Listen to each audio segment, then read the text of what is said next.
Hey, what's up, Granger? Here at FDIC 2025 in the Leatherhead Tools booth with Ty Rondo.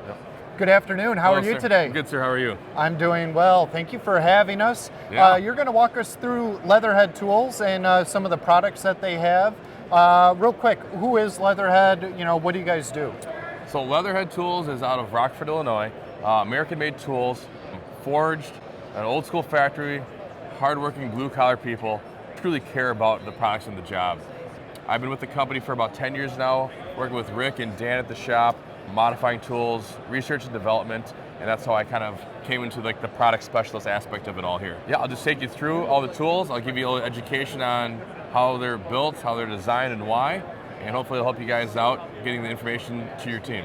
Excellent. So we're going to go ahead and jump right into it. First thing we're talking about is the Ultra Force axe here. This was created a few years ago, and there's a couple things that make this unique. Number one, it's an 8-pound axe. We believe in forced entry, right? It's physics. 8 pounds versus 6, more speed, more mass, the better the force, less hits to get the job done. We have an overstrike surface area, so we make contact with that Halligan bar as we hit. Maybe you're using it to hit a hole in the roof decking. It's gonna give you a bigger punch, bigger kerf hit, if you will, on that line, okay? Also, it sticks out to kind of protect your hands. Some of the other axes that are out there, if you go 6 pounds, other brands as well, that strike surface is married closer to the shaft.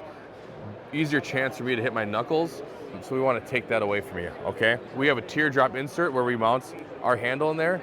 That's purposely designed to help with the stress, with the epoxy, with how it's all mounted. Coming back towards the beard of the head, we have what's called the Leatherhead lock area. And what this is designed to do is going to give you more mechanical advantage. So what this happens and how it works is, to extend the forks, it locks in. And the nice thing is this works with all different brand Halligan bars too, that are like a single piece drop, right? Let's just say you're using a console tool, you have a pro bar, it's gonna work with our axes. We're gonna play nice in the sandbox for everyone, right? So it locks in. Now I've created an extra lever for a one-person operation, and what I'd gear that towards is departments that don't have staffing, right? We're thinking about designing our tools for departments that don't have the manpower to send 2 people to the backside of a house fire.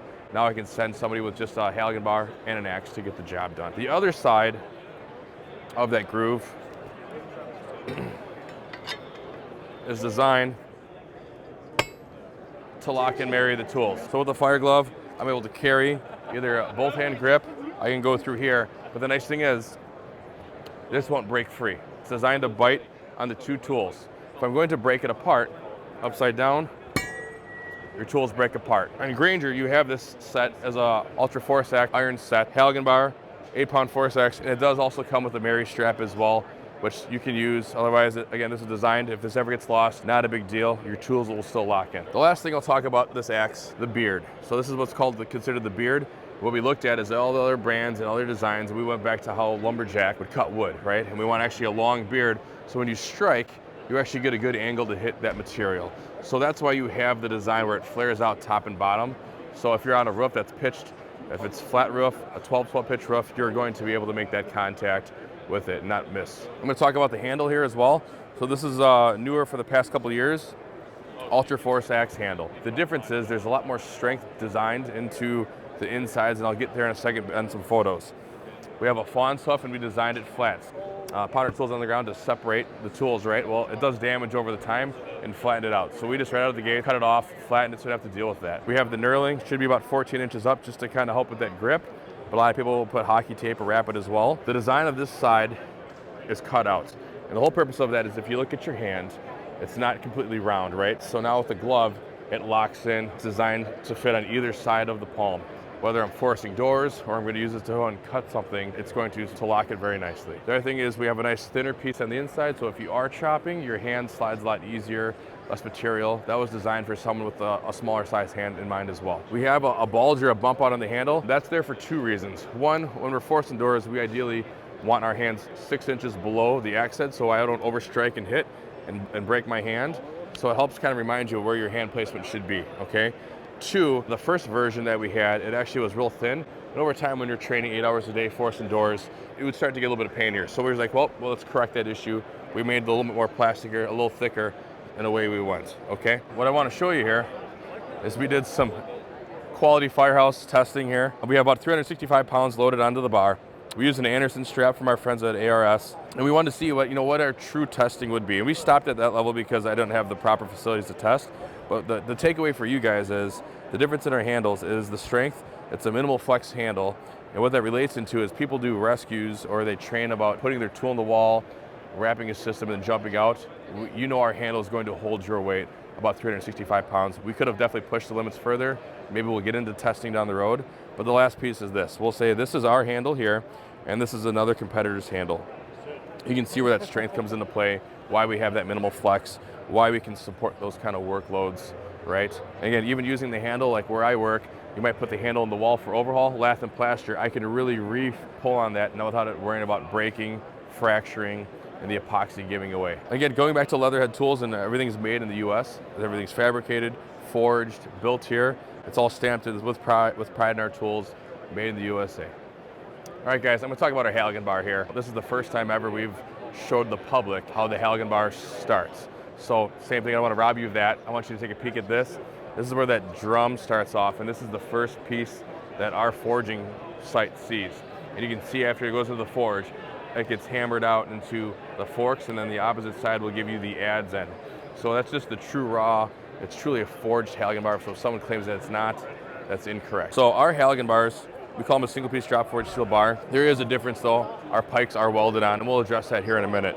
They come in 24 inches, 30 is your standard size, and we can make them all the way up to 42 inches as well. They come in two colors. They come in the zinc plated, silver if you will, and they also come black as well. Like a lot of police and TAC teams like the blacked out bars, so we give both options as well. Talking about the design of our Halligan bar, the shaft, I'm gonna go here through the shaft, 6-sided, grips with the gloves that are wet on there, doesn't rotate as much in your hand, so that's why we kept that 6-sided versus 8. This bar comes fully tuned out of the box. On the top of your forks, this is referenced as what's called the shoulders. In the industry, a lot of us at the firehouses are filing down, getting rid of curved shoulders, so you have nice true 90-degree shoulders. And what that comes into play is if I have a dead-end hallway or I'm forcing entry and I don't have swing space back here with my axe, I can now put my axe head on here, I can slide the shaft and hit the top of the shoulders and drive my forks in to get the job done. And that's why it's important. You want a Halligan bar with a 90-degree angle there. Our forks are nice and thin, thinnest ones on the market. We have a groove that's at the crotch of the fork, and that's kind of a depth gauge as well. We just did it as a factory deal out of the box, so you don't have to worry about grinding into it and then it's affecting temper or metal or causing issues. But that's just, that reference line is there to show you how far you should be driving the forks on an inward swinging door. Training tip, fun fact, if you didn't have this on your Halligan bar, 2 gloved fingers from the top of the shoulders will also get you there if you never had that line. For those that have the vintage Leatherhead bars, you can still get the job done for the depth. Just use your fingers. The newest bars here, there used to be 2 tines right here, and we got rid of that and left that little bit of metal there just for that added strength. We kept the top there, made in the USA, Leatherhead up top on the very top underneath the shoulders. We have a 1-inch space between the tines on our Halligan bar, and the design of that is for through the lock, you're popping off residential doorknobs. Now that knob, think about the doorknob here with the shaft, jumps in there, it pops off. Some of the other brands don't have that 1-inch spacing. That seemed to be the ideal space for us going through the lock with our forks. Tips are very sharp as well, which is ideal. Spacing is also designed at the top of the crotch so you can hit any size gas shut off, or you want to pull hinges for forced entry. It's going to bite in that groove, and what we call the forks, shoulders, crotch, tips, and these are all called tines. To the other side of the Halligan bar, we have what's called the adze end. The language that we use with it, you have the pike, or they call it pick, either or. You have the knuckle of the adze, and you have the adze. Everything here is 6 inches in length. Over here, from knuckle to tip of the adze, length of your forks is 6 inches. That's done by design. A depth gauge marking here, and this is for outward swinging doors. Again, comes out of the box factory, so you don't have to tune it yourself and file away at the firehouse. Now, the one thing that people will talk about with you guys is, well, Leatherhead's bar it's a welded pike, and that's a turnoff because it's not a true single-piece drop-forged Halligan bar, and that is correct. But the thing that most people don't know about this is for the past years, one, every time our pikes get welded onto the bar, they're drop tested. The gentleman that is the fabricator there at that location, as soon as it's hot, if you bang it, and if a weld is gonna fail or the tool's gonna fail, it's gonna fail at that point. So every bar gets bang tested or drop tested. These are machine welded, so it is consistency. And what they don't know also is when you insert the pike in here into the hole, the actual nub that goes into the knuckle is much longer now, so that energy is now transferred into the shaft of the knuckle versus the weaker spot where that weld would be. If there's ever any issues, and we have maybe 20 bars last year that out of thousands and thousands, if there's ever any issues with this stuff, let us know and we'll get it covered under warranty, no issues, right? Forged in Rockford, American made, zinc coated to protect from the elements as well. Truthfully, a really, really good halogen bar that's out there. That also would be complemented with other brands that we can work well with too. One of the reasons why Leatherhead's halogen bar is great, the productivity aspect of it is now you have a tool coming out of a box that's already pre-tuned. The tips are filed down. You have the depth gauges by the crotch and the ads. Everything is sharp, ready to go out of the box. You don't have to spend time correcting other halogen bars with a file, possibly affecting the outcome right out of the box. The Leatherhead Lockwood hook that's available for you guys. A couple things. One, designed by John Lockwood. He's out of Florida, a really good firefighter. Came to us a few years ago, and we were able to help manufacture and produce his dream, which turned out to be, I think, one of the best hooks that's out in the market. Probably been our #1 seller for hooks now and surpassed our New York hooks in sales. Give you the breakdown, the design of why it was built and how it was built this way. Starting off at the head here, John's vision was he wanted to be able to marry up a halogen bar in this groove. And again, doesn't matter what brand halogen bar you have, we're playing nice in the sandbox with everybody. They're gonna fit inside there, right? So it marries up. I can go down the road, my tools are married. The other thing about the design of this throat is it's good for an opening for lath and plaster on your old legacy homes, modern homes, drywall, all that construction. A longer pull, less work, a smarter tool, faster tool for overhauling or trying to find that fire in the walls as well. Coming to the top of here, it's flat for a reason. Again, if I'm gonna go ahead and start pulling off siding up the side of the house, just like the New York hook, why it's shaved down flat on one side, I can run up the siding, turn, and start pulling to open up those walls as well. The Lockwood hook is designed where it comes back and there's actually a big slug that goes in here in the shaft, and also it's designed to help transfer a lot of energy when you're prying, lifting, whatever you might be doing with this, so it's not gonna cause stress on the weld like every other hook on the market that has. We have an area on the bottom of our hook that you can hang on a rafter if need be so you don't lose your hook in the building. As well, it's there to be able to help pull boards for leverage. We have what's called a dovetail tip here. It's CNC down to a fine chisel point, if you will, nice and sharp. And the whole purpose of that, compared to the New York hook, it's actually a little bit better for making a purchase to lift floorboards and things like that. So for instance, got my tool, trying to do a little overhaul, find the fire in the floor, but I need to open up these boards. Instead of hitting it with an axe or smashing it, I can pull back. That dovetail gives a little bit of stability for me. I can rock it back and forth, and then I can use that 45 degree to pop and pry and get those boards up as well. And that's really a huge benefit of this tip on the hook versus the New York hook. This leading edge right here is what we use for sounding. So some departments that are out there, like West Coast, they use the LA trash hook to sound, to find the structural members, and you find that resonance, right? Well, you can do the same thing as well with the Lockwood hook. How do you know you have the head the right way? It's all based on the chisel tip. So on this side, you can get a chisel tip, a D handle, or even halogen forks put on there, which a lot of people like as well.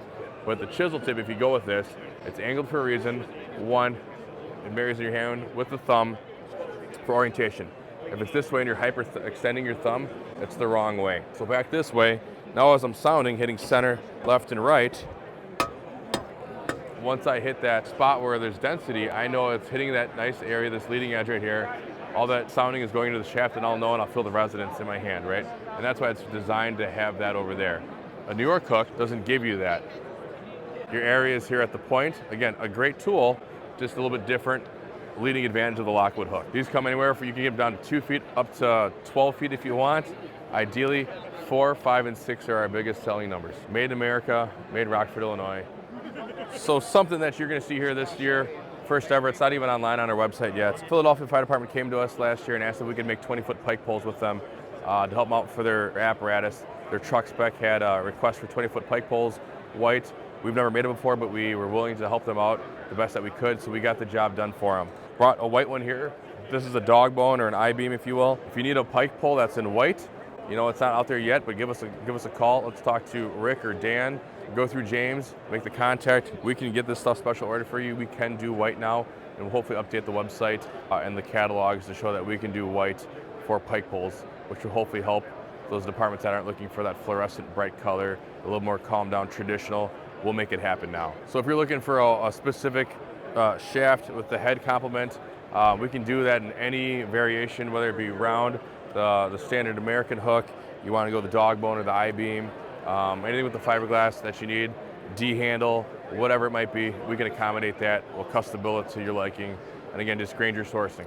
Last thing I just want to inform you guys on is just the marrying bracket. It can be added to a lot of the tools here to carry a strap on our hooks, and also the sledgehammer, so you can actually marry a Halligan bar or whatever it might be that you're going to pair up tools with. Really works great for the police line with our sledgehammers and our set tools.